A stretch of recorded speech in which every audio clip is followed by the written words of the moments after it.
Retrouvez Mehdi Maizi et ses sauces tous les jours de 20h à 22h sur OKLM Radio. Mélange la sauce.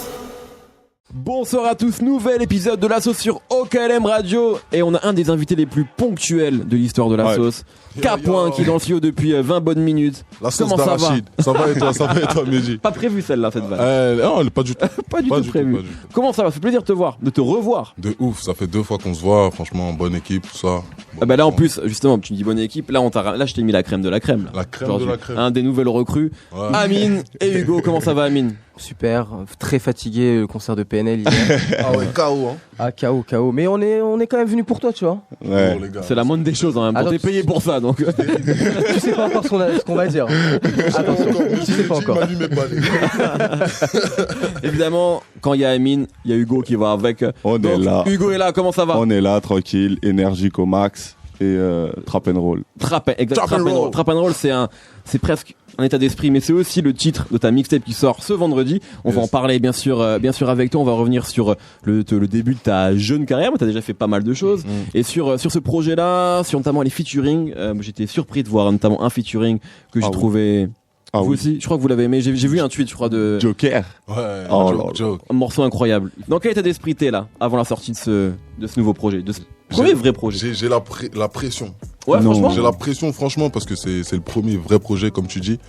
Et ouais, il y a une pression derrière, frère.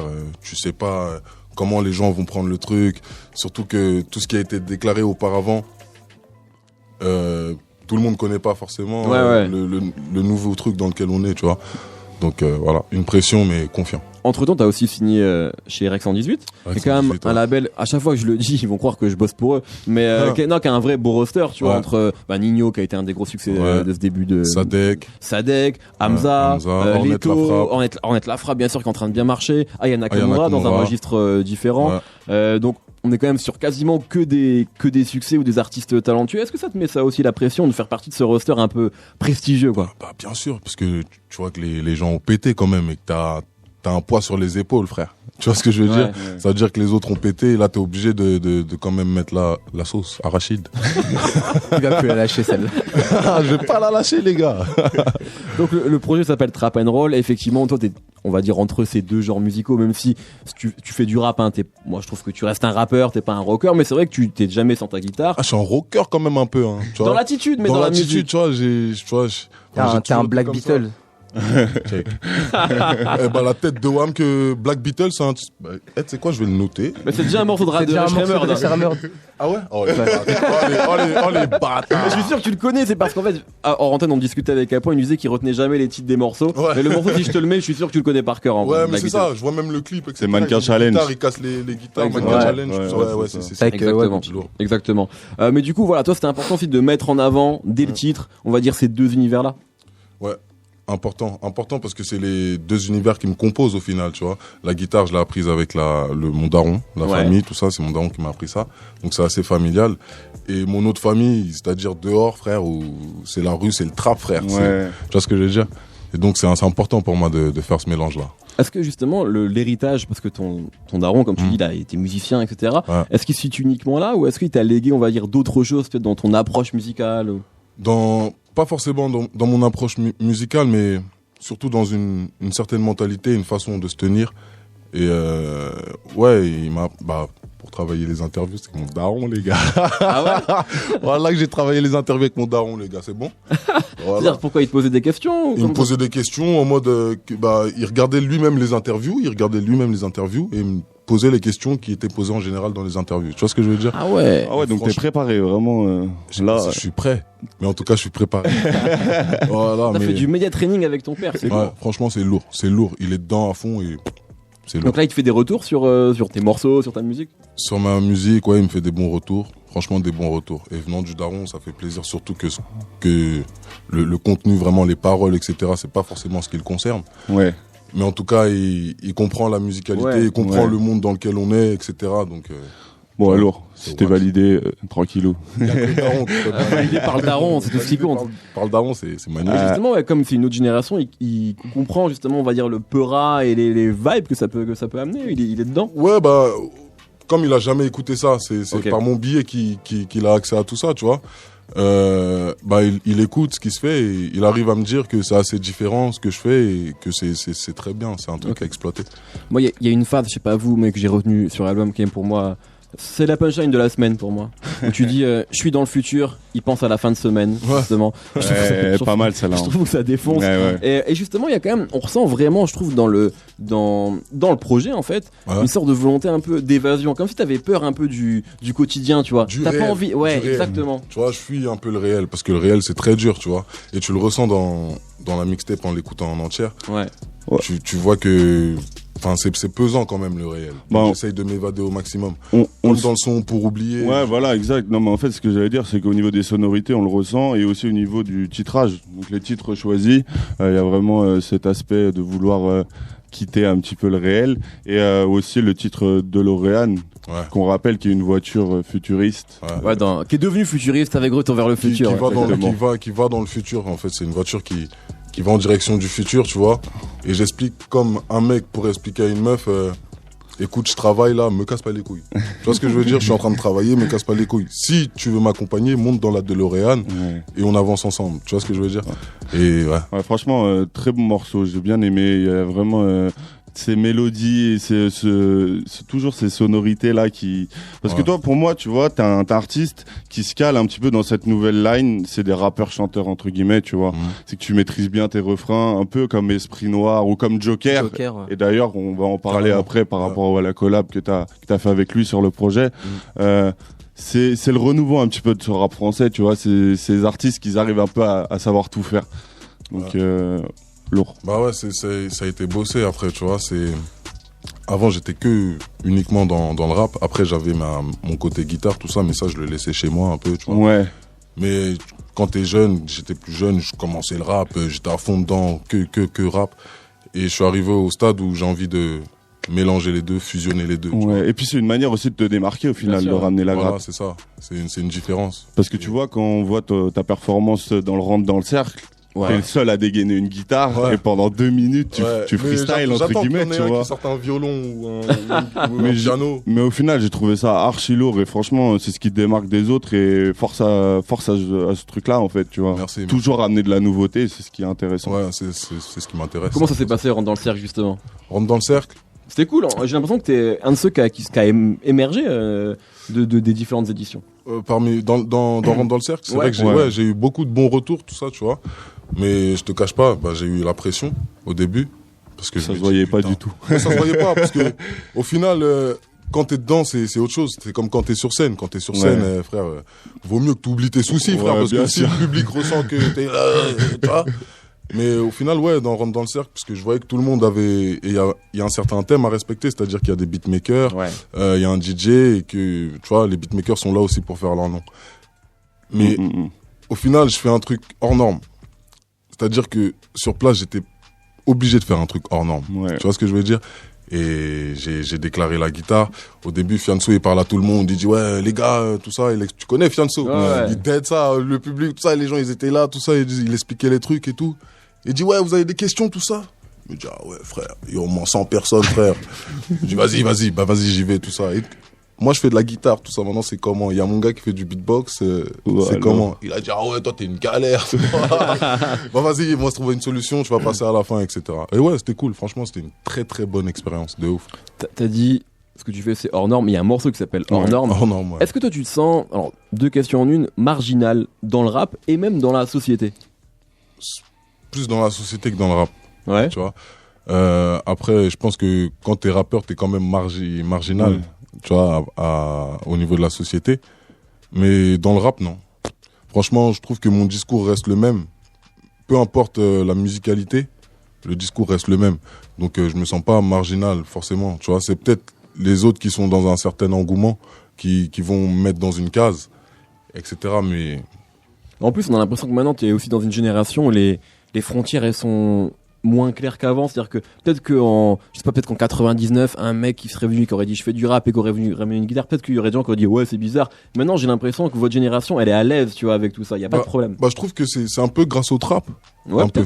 Parce que le trap est arrivé Et du coup, tout s'est mélangé. Ouais. Que ce soit la chanson et tout. Maintenant, tu dissocies plus trop les chanteurs des rappeurs. Tu vois ce que je veux dire? Faut dire merci à Drake pour ça. Ouais, aussi, ouais. Peut-être Drake et aussi, tu vois, Lil Wayne. Parce que Lil Wayne, il Bien venait sûr. sur scène, il ramenait sa gratte quand il disait Prostitute Flange. Tu vois. les gens, ils l'ont pas hué d'ailleurs sur une scène là où il a essayé de faire de la gratte. Si, mais tu vois, ça a été précurseur entre guillemets Ouais, parce que je sais pas, je voulais te demander du coup, est-ce que ça vient de Lil Wayne? Carrément pas. Et tu sais quoi, j'ai vu une vidéo de Lil Wayne et justement, ça aurait pu me faire peur parce que la seule vidéo que j'ai vue d'un concert à lui. Ouais. Oh, les gens ils l'ont hué. Ouais. Qu'est-ce que tu fais? Tu sors la gratte. Ouais, vas-y, rappe, frère. Tout ça. Ouais, d'accord. Mais j'aime bien ce contre-pied-là, moi. Ouais. J'aime bien ce contre-pied-là. C'est que les gens sont capables de te huer sur ce que tu fais. Mais si tu le fais bien, lourd, Ils vont kiffer. ils vont kiffer. Ouais, Tu vois, c'est ça. si t'es précurseur, c'est ça. Si c'est le tu risque à maîtrises prendre, ton truc, ouais, c'est ça, Ouais. exactement. Juste, alors on a parlé, Hugo a mentionné le morceau avec Joker. Donc Ouais. Chambre 667, qui est moi peut-être mon morceau le plus fort. Ouais. Le Poucave, hein, c'est Joker qui a choisi le titre là. Joker, ouais. Parce que moi je voulais que la night. Je lui ai dit que la night ce serait bien. Il m'a dit non. 667, Eh ben, chambre je trouve qu'il a eu 667. raison. Il a eu Je trouve raison. que, Parce que franchement- c'est intriguant. Exactement. Mais Joker, il Carrément. aime trop Il est ces grave ambiances-là, genre claustrophobe. On en avait parlé bah oui. déjà pendant une Ouais. vidéo, tu vois. Il aime trop rester enfermé dans un truc. J'ai l'impression qu'il sort jamais, lui. Non, Bah, il bosse, vu tout ce qui sort, c'est possible. On dirait il est très associable. Mais pas dans le sens on dirait, négatif du terme. on dirait, mais c'est franchement un bon gars. La dernière fois, Bien sûr. il est passé au quartier et tout. Ah, mais shout out à lui de fou. Ouais, gros shout out à Ah, lui. de fou. Non mais Comment ça surtout, s'est passé c'est le banger de. Pour moi, c'est vraiment le banger de la mixtape. Ouais. Ça Clairement, avec et- Cassius Clay, moi, si je peux me permettre. J'adore Cassius Clay. D'accord, ouais, parce que lui, il a pas trop kiffé. Ah ouais, ok, Ouais, d'accord. Max, il a pas kiffé.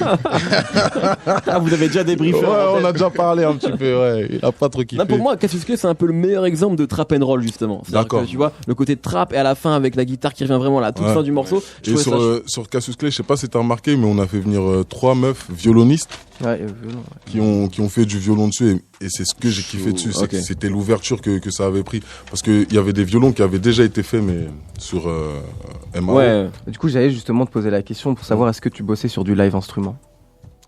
Bosser sur du live. Bah, instrument, genre, c'est-à-dire la différence entre faire genre le violon et tout sur le logiciel et à amener Des musiciens. des vrais musiciens et enregistrer en fait.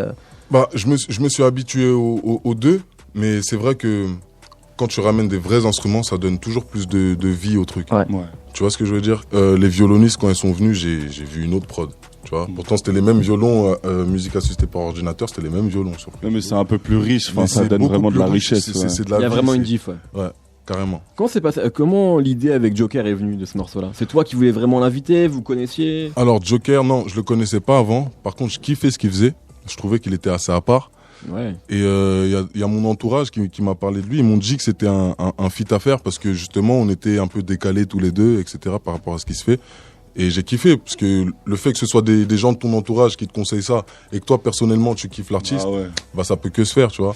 Donc un jour, Joker, il est rentré dans les bureaux de Rec 118 et il voulait, je crois que c'était pour sa promo ou quoi, il cherchait un feat. Et au final, juste avant, on avait eu Rec 118 pour Joker. Tu vois ce que je veux dire? Donc Théma le Coïncidence. le hasard. Ça devait faire se les faire. choses, ouais. Ouais. C'est les coïncidences qui Les planètes étaient alignées, comme on dit. ouais, de ouf. Et au final, on s'est contacté, il est venu au studio, on a parlé, on a fait le son. Franchement, ça a glissé de ouf. Il y a un- Je t'en prie, Ouais. je t'en prie. Bah non, mais c'est vrai que le son est vraiment une très belle alchimie. Je voulais juste revenir sur Cassius Clay parce que les gens ne le savent peut-être pas. Quand tu parles de 432, Ouais. c'est Studio 432. C'est ça. C'est là où tu enregistres en gros. Ouais, c'est mon label. Depuis Pamela, moi je me rappelle quand t'avais sorti Pamela, il y avait déjà marqué Studio 432. Donc explique un petit peu voilà ce. 432, c'est mon label. Hein. C'est Ouais. tenu par Crime. D'accord.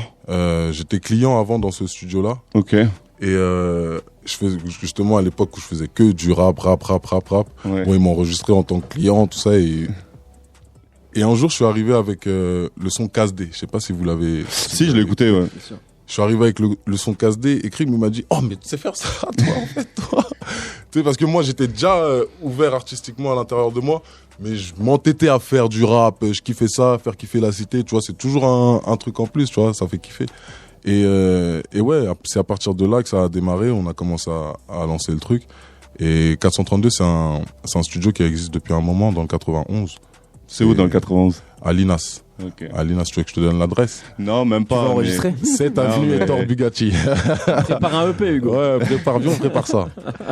Non, mais mon frérot, parce que en gros, mon collègue, tu vois, qui travaille avec moi, il est de Grigny. Et il m'a dit, c'est ton gars. C'est qui? C'est Thomas, gros. Thomas? Ouais.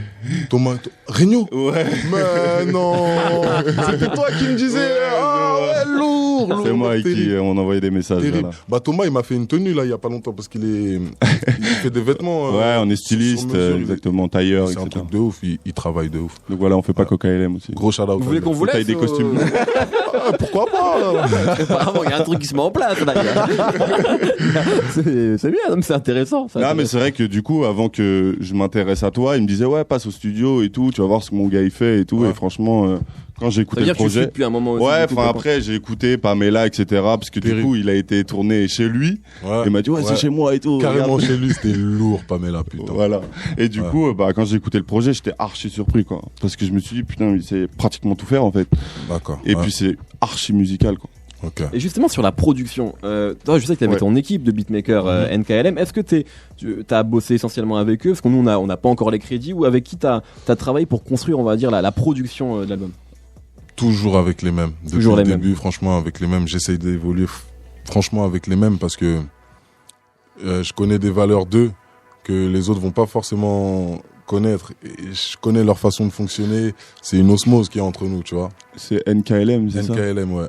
On est 5 beatmakers. 5, ok. Dont toi? Dont moi, ouais. Okay. Et ouais, franchement, j'ai bossé surtout avec les mêmes. J'ai rajouté ma guitare, mes gars faisaient mes beats, etc. Et franchement, ouais, ça a été que en équipe. Donc toutes les parties guitare électrique sur les fins des instrus, c'est toi? C'est moi, je peux pas mentir. Lourd. Même si, je me rappelle, parce que les solos, tu vois, tu les travailles sur place, tu vois. C'est pas un truc que tu répètes forcément, tu vois, t'écoutes le son et tu travailles en solo. Même si le solo, je vais pas le reproduire exactement pareil dans un autre truc, ouais, tout a été fait. Parce que ça, c'est un des points forts de la mixtape, quoi. Ouais. C'est ces fins d'instru. Ces solos de guitare à la fin. Nous, on est fans. Nous, on explose à chaque fois qu'on entend ça. Terrible. Ouais, parce que tu sais, on est des grands fans d'Eminem, tu dois le savoir. Ouais, ils vont encore parler d'Eminem. Sur ces morceaux, tu vois, Marshall Mathers, etc. Hier, je les croise, je savais pas qu'ils étaient au concert. Alors, mais là, ça va devenir intime un peu. Je savais pas qu'ils étaient là. À un moment, j'entends deux mecs qui font non, mais Eminem, son live, SNL. Ils sont chauds. Putain, les mecs, même en off, ils sont encore en train de parler d'Eminem. Ah ouais, Eminem. Non, Eminem, c'est un grand. C'est clair. C'est quelqu'un. Mais il faisait pas mal de solos, tu vois, dans ses sons. Bon, c'est pas lui qui les faisait, mais il rajoutait des solos. Usher aussi. Ouais, Usher aussi. Usher à la fin de ses sons, des gros solos de guitare, etc. Ouais. La question maintenant, c'est le live. Est-ce que tu vas préparer une config spéciale parce que t'es clairement un artiste rap qu'on a envie de voir sur scène parce que tu joues de la guitare, parce qu'ils l'ont dit, la production, les choses sont très musicales, etc. Donc, on a envie de voir un concert de Capoin. Est-ce que c'est quelque chose sur lequel t'es en train de réfléchir du coup Pour les concerts, c'est surtout instinctif, tu vois. Après, il y a toujours la structure. Tu dois travailler forcément, tu vois. Il y a toujours une structure de base, mais sur place, il y a toujours un plus. C'est-à-dire qu'un solo, comme on disait tout à l'heure, va jamais être le même. Forcément. Ouais, clairement. Et sur scène, on se donne au maximum. Et je trouve que c'est vraiment mon point fort, les scènes. Tu vois, c'est très important pour moi. Moi, je pense qu'il y a des morceaux qui doivent prendre une autre dimension quelque part sur scène, en fait. Carrément. Bah, comme Trap and Roll, quand on jouait Trap and Roll, les gens connaissaient pas encore ça. On a joué Chute Libre aussi. Ouais.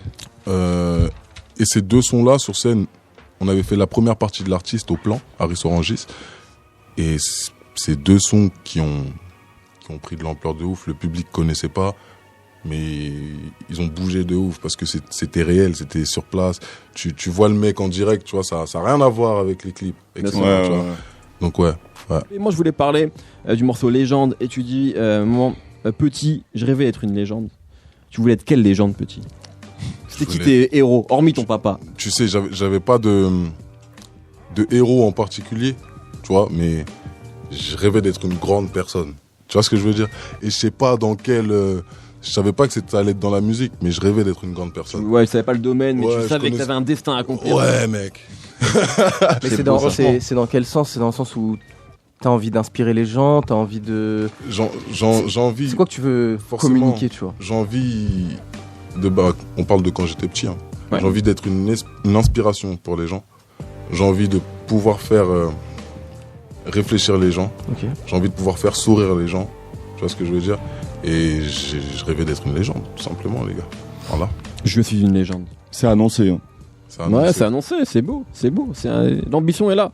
On a quelques questions pour notamment Amine et Hugo ont préparé une sorte de questionnaire, pour toi. Je laisse la main, Amine ou Hugo? Vas-y, Amine. Je vais commencer. Déjà, premièrement, moi, je tenais à dire que j'avais jamais écouté de son de toi. Tu vois, c'était la découverte totale. On m'a dit invité qu'à point, faut préparer et tout. Je fais OK. Et j'ai vraiment kiffé le projet.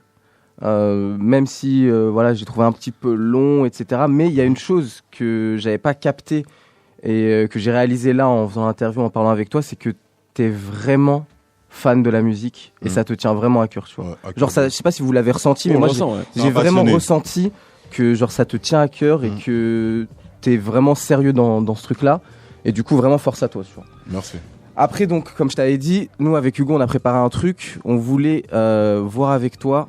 Donc si t'as toutes les possibilités, tout le budget que tu veux du monde et que tu dois sortir ton premier album, quel feat, quel producteur, là tout de suite là tu ferais les clips où ça et tout, tu vois, genre si tu peux tout faire genre ta carte blanche. Si je peux tout faire, là, admettons, j'ai des milliards. Tu fais ce que tu veux. Etc. Illimité. T'es Jay-Z, frérot. Putain, les gars, écoutez, j'achète mon studio. J'achète du matos à Mega, mes beatmakers.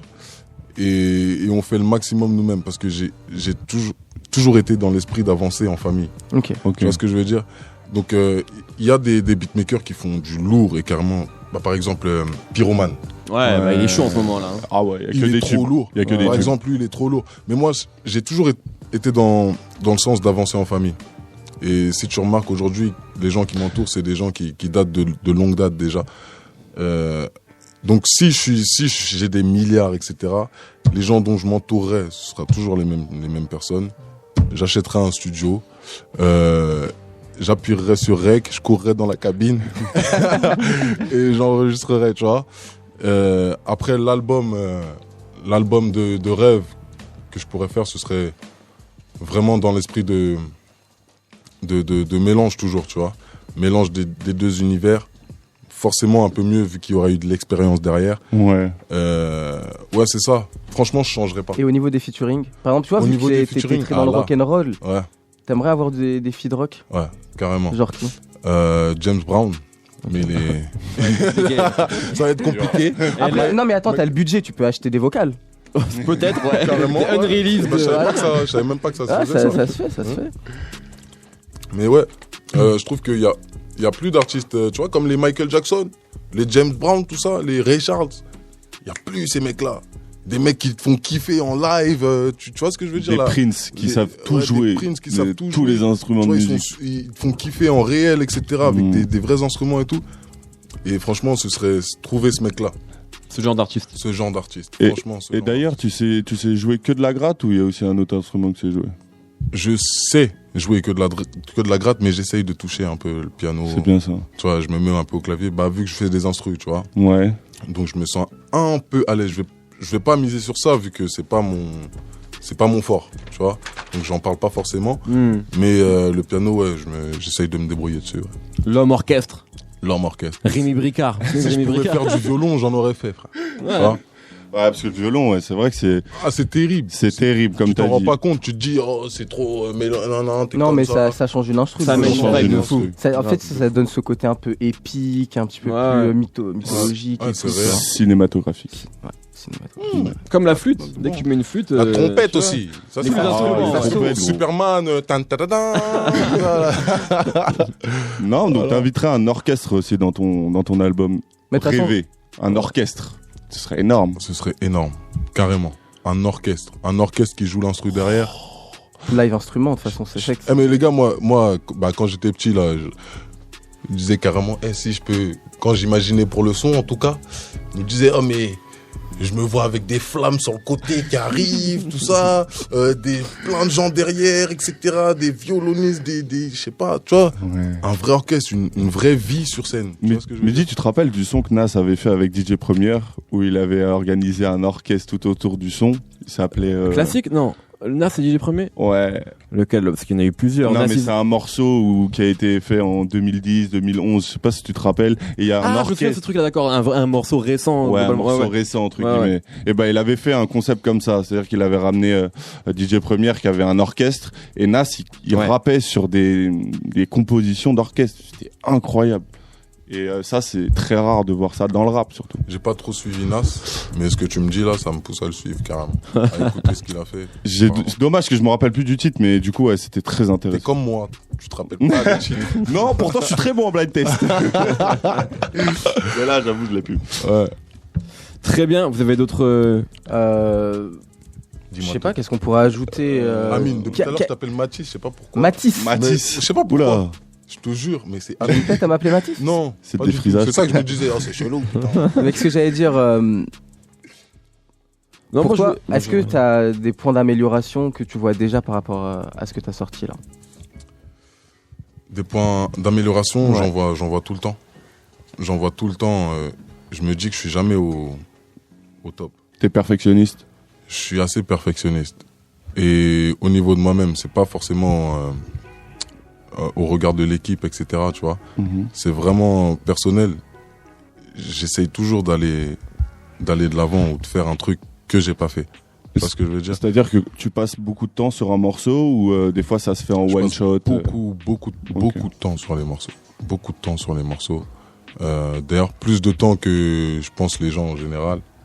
Parce que j'écoute. Le lendemain, j'écoute le même morceau que j'ai fait la veille. Je me dis, oh putain, il dégoûte sa mère le morceau. Et tu passes plus de temps sur quoi ? Sur les paroles ou sur la performance vocale ? Sur les paroles, la performance vocale. Par exemple, le titre Bellec, la reprise de Beat It de Michael Jackson. Frère, au refrain, c'est Bellec, Bellec. Mes yeux sortaient de mes orbites. Et pour crier ça, Bellec. Et en plus, heureusement qu'il y avait l'autotune, tu vois. Bellec. Le premier jour, j'ai essayé. Parce que mon producteur m'avait demandé, mais si tu ferais un remix de qui ? Je lui ai dit Michael Jackson, il était chaud. On a fait Beat It. Et je suis rentré en cabine au moment de faire le refrain, j'avais fait mes couplets et tout, au moment de faire les refrains. Une voix qui part en couille, mes yeux, j'ai l'impression qu'ils vont exploser, frère. Et non, j'ai eu la dalle. Le lendemain, je suis revenu avec une autre façon de penser. Une autre approche. Et je l'ai lâché, le Bellec. Tu vois ce que je veux dire ? Et non, c'est ça, je cherche toujours à être en constante évolution. Peut-être encore 2 points moi que je voulais aborder. Il y a le morceau Bibi Wesh qui... Biwi. Ah, Biwi, pardon. Alors, peut-être que dans le tracking que j'ai reçu, peut-être qu'il y a une faute, mais. Tu as pensé à Bibi Boy Swag.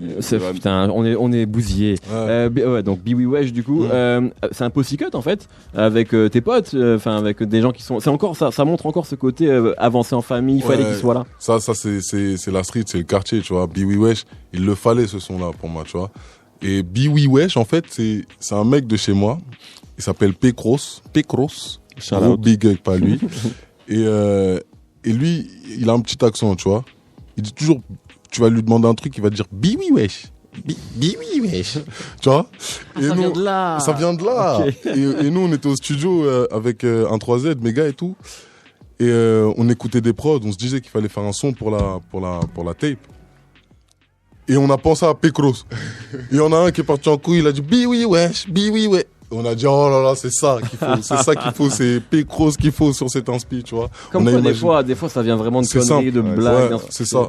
Et j'ai entendu dire que les sons qui marchent le mieux, c'est les sons souvent qui partent spontanément comme ça. Regarde Réseau de Niska, le refrain Pouloulou, il nous disait que lui, c'est un truc qu'il a dit comme ça en mode blague et c'est devenu le tube de l'été, quoi. Donc parfois, effectivement, ça vient de trucs comme ça qui sont pas forcément réfléchis. Dernière petite question, si je dis pas de bêtises, c'était d'origine camerounaise. Est-ce que tu as déjà fait une date là-bas ou est-ce que tu prévois justement d'y retourner J'espère carrément, parce que moi je suis né là-bas. Okay. Je suis né là-bas, ma mère est martiniquaise, je suis né là-bas, elle a rejoint mon père là-bas et tout. Et moi ce serait un rêve. Ce serait un rêve parce que j'y suis pas retourné. Moi j'ai quitté le Camer à 7 ans. Et franchement, y retourner pour faire un concert, ce serait le must. Ce serait incroyable. L'accomplissement. Ce serait incroyable. Ce serait l'accomplissement. Ce serait lourd. Bah, on te le souhaite en tout cas. Merci. Ce serait magnifique. Merci beaucoup d'avoir été avec nous. Vraiment, la mixtape Trap and Roll, c'est disponible tout à l'heure là, en vrai. Tout à l'heure, les gars. Trap and Roll. Allez, pécho ça. Alors, pécho ça, exactement. Le moment où vous regarderez l'interview en replay en vidéo, elle sera déjà disponible. Voilà, nous on te l'a dit. Franchement, c'est un projet qu'on a apprécié. Vraiment, pour moi, c'est une super carte de visite pour toi. C'est mission accomplie.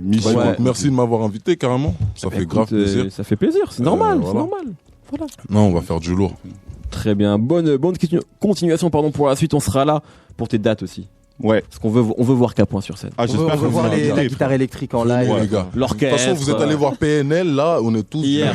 Venez me voir les gars. Voilà, on est là. Et voilà, vous allez kiffer. Bah, je te souhaite de faire un Bercy bientôt. Bah, j'espère. Dans 2 ans, regarde, en 3 ans, ils ont fait Bercy. Ouais, carrément. Pourquoi pas, hein. Pourquoi pas. Retrouvez Mehdi Maizi et ses sauces tous les jours de 20h à 22h sur OKLM Radio. Mélange la sauce.